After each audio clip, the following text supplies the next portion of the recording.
Tonight on CTV News at 5. It was challenging, but I had to change the narrative for myself.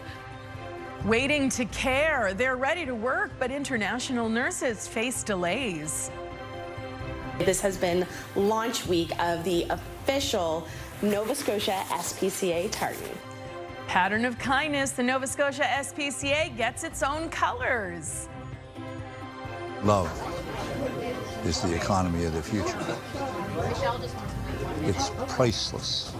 No socks. No Santa's Crazy Socks Box. Tom Jackson lends his star power to a heartwarming cause. Partly cloudy and chilly tonight, then expect some scattered showers and flurries in the region tomorrow. Live from the Maritimes News Center, this is CTV News at 5. Good evening and welcome to CTV News at 5. I'm Maria Panopalis. Thanks for joining us. First at 5 tonight, nursing needs. Nursing shortages have hit our region hard, and internationally educated nurses may be able to help heal the gap. But that's a little easier said than done. Getting here is one obstacle, but SCTV's Vanessa Wright reports applicants face hurdles and delays long before they can step onto the front lines. Hi, Vanessa. Hi, Maria. That's exactly right. And in some cases, internationally educated nurses who come to Canada wait 10 years to get a job in their field. It's a reality that often makes them second guess a career they love. When Karen Hall came to Canada from Jamaica in 2013, she brought a nursing education with her. But her work as a licensed practical nurse didn't start until 4 years later. I didn't expect it to be so long and challenging and so difficult to get into that role. She applied for countless jobs but never heard back. As she reflects on the journey it took to finally land a stable position, she remembers times she wanted to quit. Especially when you know that you left your families back home or your families are here, you're not able to work effectively based on your dreams of coming to Canada and want to work as a nurse. It makes you want to say, I want to give up. I want to go back home. This is not worth it. Hall isn't the only one. The Health Association of African Canadians says this is the case for many other internationally educated nurses who, despite a background in healthcare, aren't finding or retaining jobs in their field as quickly as hoped.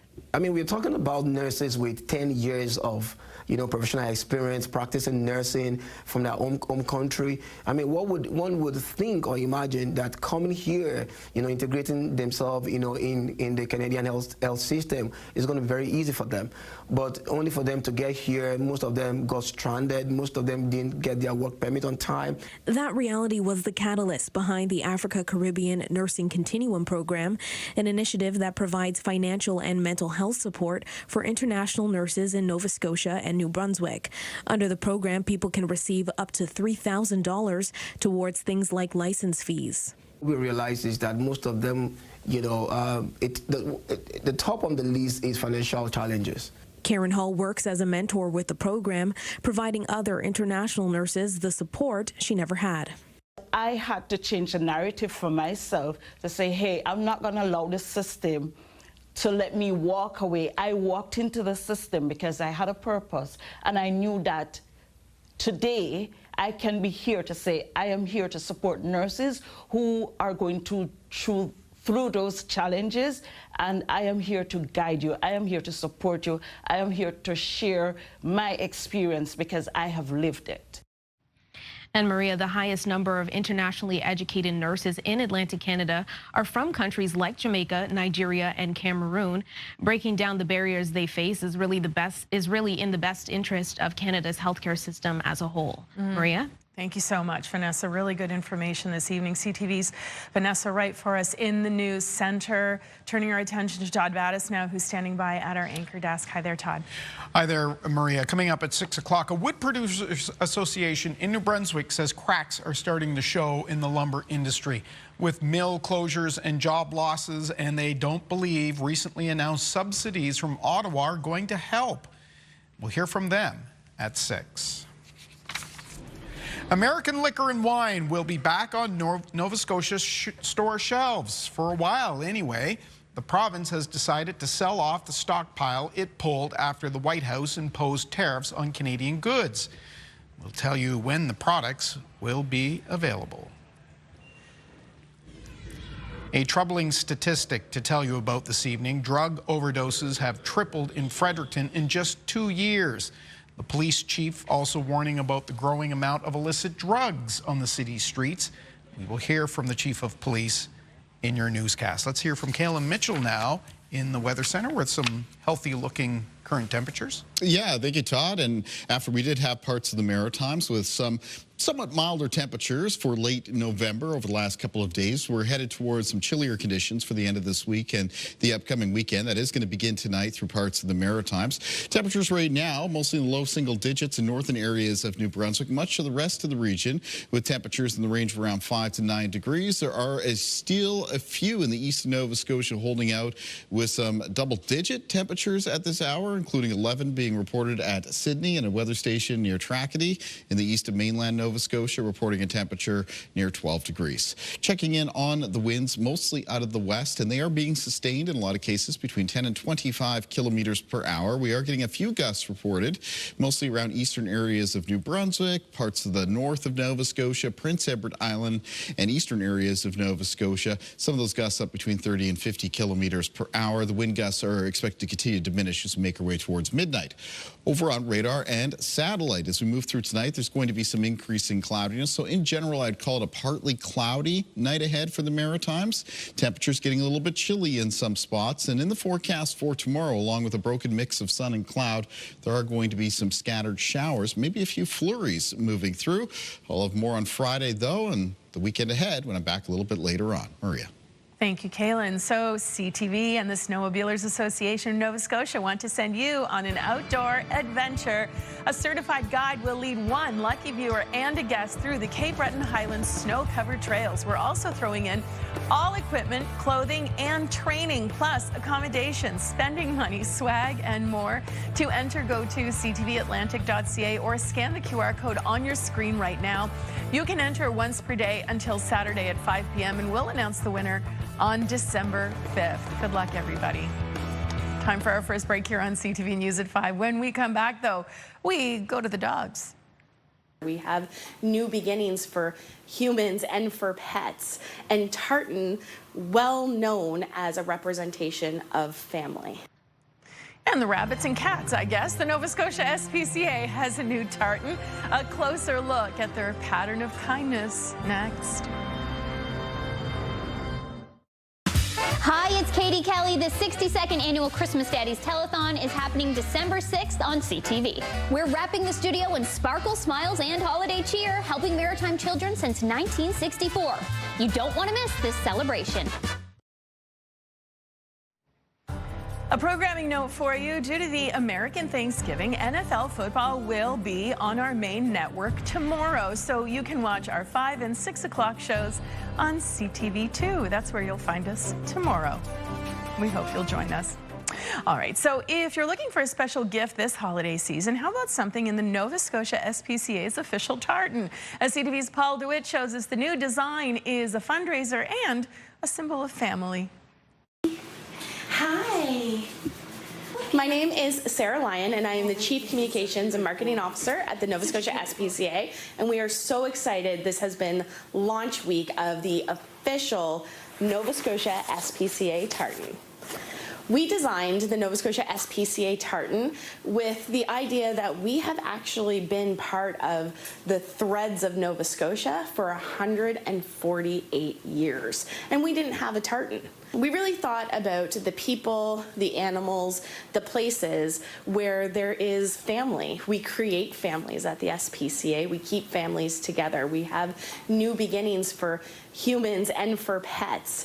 And tartan, well known as a representation of family. After we got the colors, the meanings and the colors that we wanted, we worked with Martin Mills in Scotland to design the pattern. So once we got that decided, we registered. That means that nobody else can have this pattern of colors ever. It's just the Nova Scotia SPCA's. This is registered with the Scotland Registry of Tartans as well. We really wanted our family, the SPCA family, adopters, clients, customers, staff and volunteers, donors, to have a piece for themselves. If anybody is interested in owning a piece of the tartan through scarves or neckties, scrunchies, blankets, scarves, bow ties and collars and leashes, you can go to the Nova Scotia SPCA.ca website and search tartan. It will be there, or it's on all of our social pages as well. And again, it's a limited time just based on the amount of material that we have. Excellent. I like it. I heard necktie. Woo! Maybe something going on Kaylin's Christmas list. There you go, Mom. Lock. Yep. By the way, if you'd like to purchase an item in the Nova Scotia SPCA's tartan, we have included a link on our website, ctvnewsatlantic.ca. Design a CTV News Atlantic weather center tartan. Yeah, ooh, let's do it. We'll think of what colors. Contact the officials in Scotland. That's right. You know, we saw some scarves there. You could have gotten away with just a scarf today in some parts. It was a lovely day. It wasn't too bad. Now temperatures are going to be turning chillier here over the next couple of days. Taking a look at Shediac Road in Moncton at around noon today. Kind of a mix of sun and cloud at that point. I'll have more in the forecast after the break.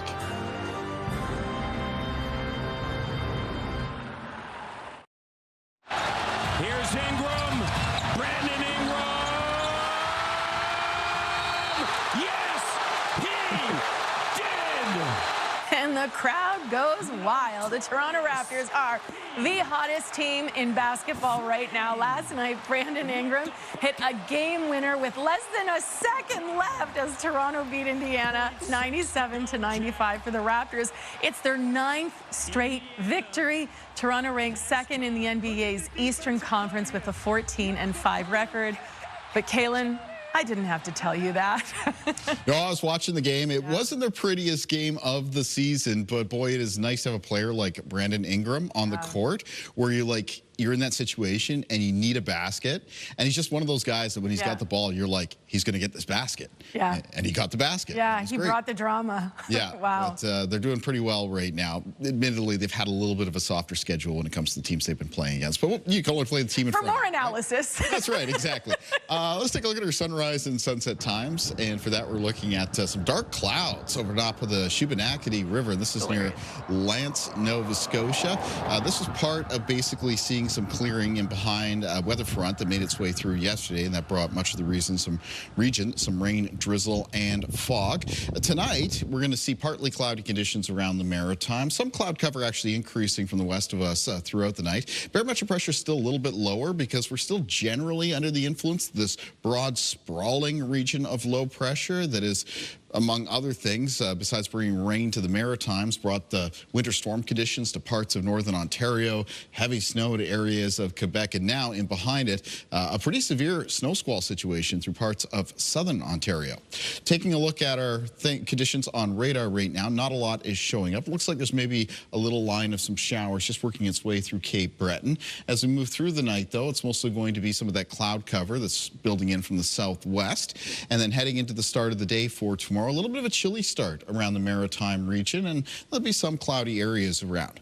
Now, moving through Friday morning into Friday afternoon, there will be some precipitation that develops. It's not going to be for everyone. It's going to be scattered showers, maybe a few flurries mixed in. Now, the highest chance of flurries for tomorrow is going to be for a few areas, including the higher terrain in Cumberland and Colchester counties of northern Nova Scotia, the Cape Breton Highlands, and it looks like by around mid to late afternoon, extending into the evening, there'll be a line of some broken flurries that moves in out of Maine across areas of northern, central, possibly even southern areas of New Brunswick. So showers, flurries expected tomorrow in the Maritime region. Winds in the forecast for tomorrow will be mostly out of the southwest. They're going to be sustained in a lot of cases between 10 and 20 kilometers per hour. There are going to be some gusts, especially around coastal areas, between 30 and 50 kilometers per hour, maybe peaking as high as 60 around exposed areas of the southwestern coastline of New Brunswick and the southwestern coastline of Nova Scotia. Taking a look at low temperatures in the forecast for tonight, they're going to be a little bit chillier than last night was. Most of the lows in New Brunswick tonight will be falling into a range around -4 to 0. Grand Manan down to around +1. Charlottetown, many parts of Prince Edward Island for tonight with low temperatures between 0 and 2 degrees. And for Nova Scotia tonight, most of the low temperatures will be falling into a range around 0 to 5 degrees. For high temperatures for tomorrow, they'll be topping up between 1 and 5 for New Brunswick, right around the mid-single digits for Prince Edward Island, and high temperatures for Nova Scotia for most communities between 5 and 7. Now that takes us into the weekend forecast. And on Saturday, there's a little trough of low pressure that's going to be moving in just from the north of the Maritimes. Not a lot of active weather with that, but it's enough to bring the region a mix of sun and cloud and a chance of seeing some isolated flurries. And I'm saying isolated flurries because you notice the temperatures on Saturday a little bit on the chilly side. These are the daytime highs, and they're mostly ranging from a few degrees below 0 in northern areas of New Brunswick to just a few degrees above the freezing mark around areas of Prince Edward Island and Nova Scotia. And likewise, Sunday looks like it's going to be chilly as well. Let's take a look at our weather watcher for tonight. And tonight's weather watcher is coming in from 9-year-old Yanni Kapatanakis. And Yanni has sent us a beautiful scene of a small boat out for a sail on a calm, starry night. It's very nice. Thank you so much for that, Yanni. And weather watchers can come in anytime to CTV Weather Watchers, P.O. Box 1653, Halifax, Nova Scotia, B3J2Z4, or email kaylin.mitchell@bellmedia.ca. Maria. Thank you, Kaylin, and thank you, Yanni. All right, on to our next story here. The Evergreen Festival is back along the Halifax waterfront, featuring lights, outdoor markets, and other holiday experiences. Here's a preview of the festive attraction. The Evergreen Festival is a 4-week outdoor festival that happens across HRM, but mainly on the waterfront. And we have all kinds of local vendors and entertainment and games and just a lot of fun things that people can come and enjoy the outside and do. Everybody loves the Evergreen Express. So last year was the first year that we had the Evergreen Express. It is a small train that travels the waterfront from the Marriott Hotel down to the Kennard Center, and kids big and small can get on the Evergreen Express and get a ride. And it's a lot of fun. There's fire that people can sit around and be cozy and just hang out and have a good time. This year there's so many awesome dining options. There are all kinds of vendors in the market that are serving food, as well as some of the kiosks that are out here, and including other participating restaurants. I've been with the market for about 5 years, and we have all kinds of vendors who are passionate about what they do from Nova Scotia and surrounding area. And it's a great place that you can come for a date. It's a great place you can come to just do your shopping. I've even seen people do their engagement and wedding photos at Evergreen, actually. It's really getting to be part of a tradition for a lot of families. A lot of folks come and get their annual picture now with the Evergreen Arch. So yeah, it's a great experience. And the festival is just really wonderful because you can come, you don't have to spend money. If you want to, you can. It's just a little thing, a little bit for everybody. Oh, thank you very much. It's a must-see if you really need to get into the holiday spirit. It'll get you there for sure. All right, time for a break. Here's a preview of what's coming up next. Hi, I'm Akambi here in Halifax. Coming up on CTV News at 5, a coast-to-coast campaign will launch here at Souls Harbor today. It's meant to help those in need bundle up for the winter weather. And a special guest was here at Souls Harbor to hand out the first delivery. And what we are hoping to accomplish here today is to raise awareness for the fact that our policies have changed and get some folks out and engaged with us to donate or just to check out our center and see what it's like to come in. It's to show that, no, we're here, we do good things, and also to let the community know about the changes that CBS has gone through in the last couple of years. A first-of-its-kind blood donor clinic happened at Canada Blood Services in Halifax today. Bloody Good Drag welcomed the drag community and broader 2S LGBTQIA+ communities to roll up their sleeves. Drag icon Sin Diesel hosted the event, which was also attended by Mia Fox, who many might recognize from the new season of Canada's Drag Race. The goal of today's blood drive was to spread joy and, of course, support patients in Canada. They had a great turnout and a great time. On to our final story of the evening now. A national winter clothing campaign kicked off in Halifax today, led by Canadian actor Tom Jackson. Our CTV's Emma Convey stopped by to check it out. Boxes on boxes of socks and winter clothes flooded through the doors of Souls Harbor Rescue Mission in Halifax today. Socks are one of the most important things for people, especially who are living outside. You need to keep your feet warm and dry and your head warm in order to survive Canadian winters. That makes actor Tom Jackson's Coast to Coast campaign even more significant. To give something that is so simple and so easy for people to do.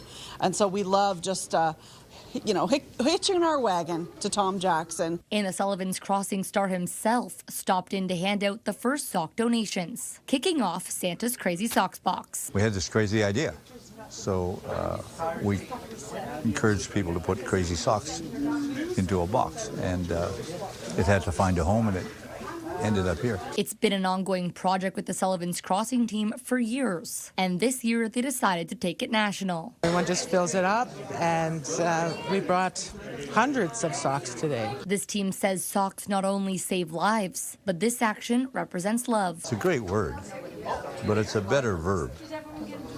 You have to put it into action. You need to become addicted to love. I am. Mary Crosby is a regular sock donor. As the founder of Socks for Shelters, she gives to around 10 different charities. This year, she brought 8,000 pairs to Souls Harbor. I used them once years and years ago, and I always know that socks are the #1 thing shelters need. So I started out knitting them for shelters. During the campaign, they're collecting socks, toques, and any winter gear. More details on the campaign's Facebook page. Go find your box. Put the poster on the box, put it out, fill the box with socks, and deliver it to your favorite charity. Warming feet and hearts this holiday season. Emma Convey, CTV News, Halifax. Okay, Tom. Yep. Do what Tom says. What a wonderful campaign. I love that it's gone national this year, and Yeah. they're kicking off in Halifax. Great cause. I'm sure they're going to have a lot of success with it. And we have some colder weather headed our way. It gets chilly for this weekend, and then the potential for another round of colder air to move in next week, and possibly a little bit of a bigger snowfall event by around the Tuesday, Wednesday time frame. So I'm going to be talking more about that coming up in CTV News at 6. Excellent. We'll see you and Todd and Katie at 6 o'clock. I'll see you tomorrow. The national news is next. Thanks for watching, everybody.